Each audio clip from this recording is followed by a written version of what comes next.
बनाते जो बहुत सी महिलाएं चूल्हे में जलाती हैं खाना बनता है तो उससे हमारे बच्चे बचपन से ही बीमार हो रहे हैं। तो हमें इस पर भी ध्यान देना है, क्योंकि इससे प्लास्टिक और जो कोई चीज़ जलाते हैं तो बहुत बड़ा जहरीला कैंसर होता है, उस तरह की बीमारियों का धुआं निकलता है। तो हमें उसको रोकना बहुत ज़रूरी है, नहीं तो वो हमारे क्या बच्चे लगातार बीमार होते जाएंगे। क्योंकि इससे बुरा पॉल्यूशन जो प्लास्टिक पन्नी या कचरा जलाते हैं ना इस तरह का फोम वगैरह, इससे बुरा प्रदूषण वायु प्रदूषण मुश्किल होता है और इससे ही कैंसर की बीमारी जिसके ज़्यादा हो जाता है, कैंसर की बीमारी होने लगती है।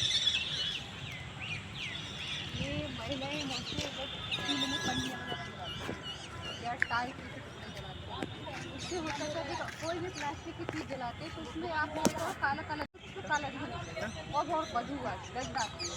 तो वो क्या केमिकल है, इसलिए जला दो तो केमिकल ही निकलेगा। तो उसमें क्या जो उसमें अगर कोई प्लास्टिक की चीज़ लाते हैं उसमें छोटे छोटे पार्टिकल होते हैं। तो लकड़ी कंडे जलाते हैं तो आपने उड़ते हुए देखा होगा, जैसे आपने राजपूत जलाते हैं तो आप पार्टिकल आपने उड़ के जाते हैं, वो देखा होगा आपने। पर आप प्लास्टिक की कोई चीज़ जलाते हैं तो आप पार्टिकल दिखाई नहीं, सिर्फ काला धुआं दिखाई देगा। वो पार्टिकल जो धुआं होता है वो हमारे सभी के स्वास्थ्य के लिए, चाहे पक्षी हुआ चाहे जानवर हुआ चाहे इंसान, सभी के स्वास्थ्य के लिए हानिकारक है। उससे क्या होता है, उसके छोटे छोटे पार्टिकल में 2.5 10 माइक्रोन के छोटे छोटे से कण होते हैं। वो कण ही वो धुआं नाक से मुँह से अंदर फेफड़ों में चला जाता है और फेफड़ों में जाके ब्लड में जाके सभी तरह का आप ये सोच लो, ये सब बीमारियों से ज़्यादा खतरनाक है वो धुआं। तो मैं आप लोगों से ये बोलना चाहती हूँ, महिला चूल्हे में खाना बनाती है, आपके बच्चे भी होती है घर में खाना बना रही है, तो जो घर में जो धुआं होता है निकलने की व्यवस्था नहीं, पूरे घर में धुआं घूम रहा है। तो आपके बच्चे उससे बचपन से प्रभावित होते हैं, उससे मानसिक रूप से बेकार हो जाते हैं। तो आपका बच्चा जैसे आप स्कूल भेज रहे हो तो उसका अच्छे से याद नहीं होगा।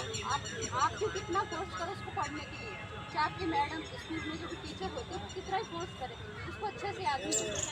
उसको शुरू से इसका बचपन खराब हो जाता है, मेमोरी वीक होती है, DNA भी खराब होता है और मतलब सभी तरह से हानिकारक होता है। तो आपको इस तरह की कोई भी प्लास्टिक की चीज़ें चूल्हे में नहीं जलाना। सर्दियों में बहुत से लोग क्या करते हैं, जो अलाव लगाते हैं लकड़ी कंडे का, बहुत से लोग प्लास्टिक का अलाव लगा लेते हैं। जूता चप्पल टायर टुकड़े बहुत सारी चीज़ें ऐसी होती हैं जो नहीं जलानी चाहिए। लकड़ी कंडे आप लोग जलाते हैं और प्लास्टिक की कोई चीज़ कभी मत जला, जो घर में हो तो बाहर। और सिर्फ सफाई झाड़ू लगा दिया, पहला झाड़ू लगाएंगे, बाहर इकट्ठा करके जला दिया, तो आप लोग ऐसी बीमारी है, इससे ग्लोबल वार्मिंग तो होती है, प्रदूषण तो होता ही है, इससे हम सभी का स्वास्थ्य खराब होता है।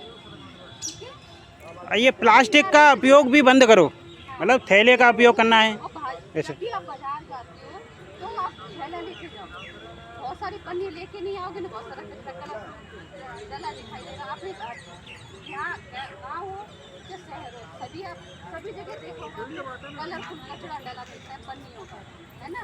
उससे गाय वैसे भी मरती है। आप लोग किसान भी होंगे, आपके घर में भी गाय भैंसे होंगी, आपने देखा है वो गाय भैंसे अगर थोड़ा सा कोई मीठी चीज़ है या सब्जी लगी है, कोई चीज़ ऐसी चीज़ है खाने वाली की, तो गाय भैंसे वो खा जाती है और उसको लगता है उसको कुछ खाने की चीज़ है, तो मर जाती है, तो खा जाती है। अब ये मरती है तो उनके पेट में पूरा पॉलिथीन भरा होता है। तो अगर वो प्लास्टिक की कोई चीज़ खा रही है तो दूध तो हम लोग उसी का पिएंगे ना, तो हमारे अंदर भी जाएगा। तो ऐसी चीज़ है, तो आप सभी इन चीज़ों का थोड़ा सा ध्यान रखें, तो आपके बच्चे आपका परिवार पूरा सुरक्षित होगा और पेड़ आप लोग अवश्य लगाएं। ठीक है, थैंक यू।